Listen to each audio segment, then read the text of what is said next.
First time I opened a talent tree after returning to WoW, just stared at it for like 10 seconds, and then I almost logged out. Looks like an engineering schematic for a spaceship, doesn't it? If you feel that way, you're not dumb, and you're not alone. The system looks complicated, but it's really just a big game of connect the dots. Today, I'm going to show you how you can read through this map so you can stop stressing and start blasting. Bam!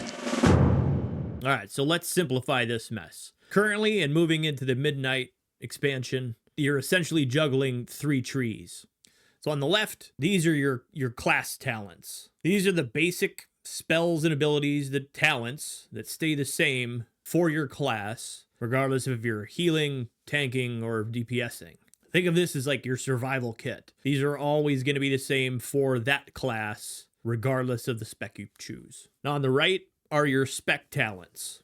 This is the spicy stuff. This is where if you're playing a fire mage, this is where you're going to find the fire. These are all the spells and abilities that are specific to the specialization that you've chosen and are what make that specialization that specialization. This is what sets you apart from others in your class. Because while you might be playing a hunter and so is your buddy, if you're rolling beast mastery and he's rolling survival, they're 2 completely different styles of play. They're both hunters, but it's this right side tree that makes that difference. And then finally, the hero talents right in the middle. These unlock near max level.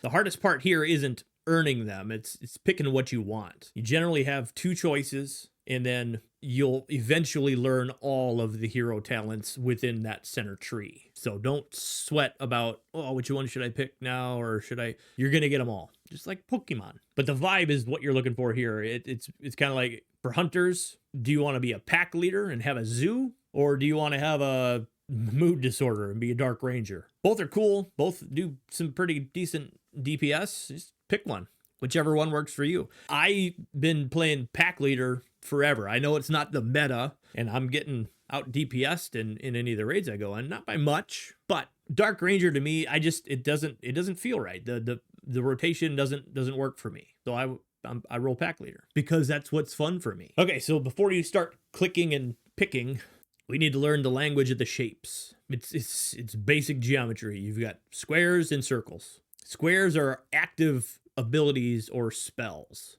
If one of the talents you pick is square, it means you have to manually activate it. You can drag it and drop it on your action bar. Circles represent passive abilities. They make you faster, make you tougher, they make you hit harder without having to do anything. I love the circles. Sometimes your passives will trigger what's called a proc, programmed random occurrence. But we don't need the dictionary definition. In WoW terms, a proc just means you got lucky. Your sword glowed, your cooldown reset, or you got a free damage boost. When you see one of your buttons flash and light up like a disco ball, that's a proc, and you should definitely press the button. And then there's some nodes that have little arrows and a split down the middle. That's a choice node. Basically, it's 2 options you have to choose from. You can't have your cake and eat it too. You have to pick one from that node. So as you spend your points, you'll unlock lines further down the tree. It's called a build. You can't pick everything, but that's the point. It's about building your tree,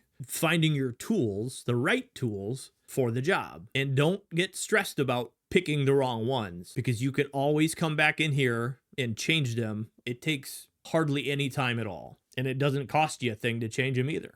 In fact, during raids, I'll often switch specs between bosses depending on what tools I need for that next boss. But context is everything. Let's take a look at the Plexus Sentinel from Manaforge Omega. There are no minions, no ads, just one big bad guy. This is the classic tank and spank.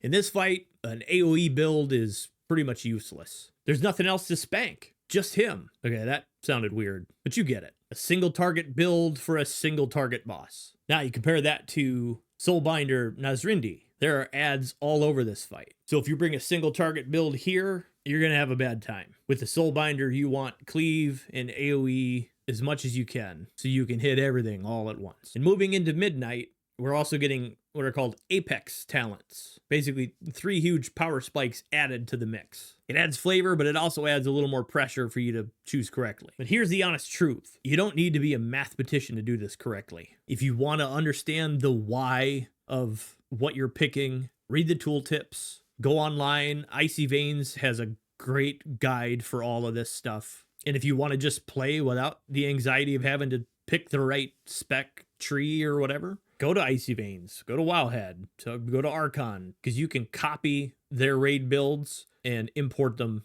into your character. And then you can run off and have fun. And there's no shame in net decking your talents while you learn. The goal is to play the game, not to study for a finals exam. So that's it. That's talents in a very small nutshell. I highly recommend kind of taking the time whenever you have the time and just reading through what all of your talents actually do, because there's a lot of combinations that you might miss if you just blindly click. Anyway, if this helped lower your blood pressure a little bit when you're thinking about talents, hit that like button and welcome to the club.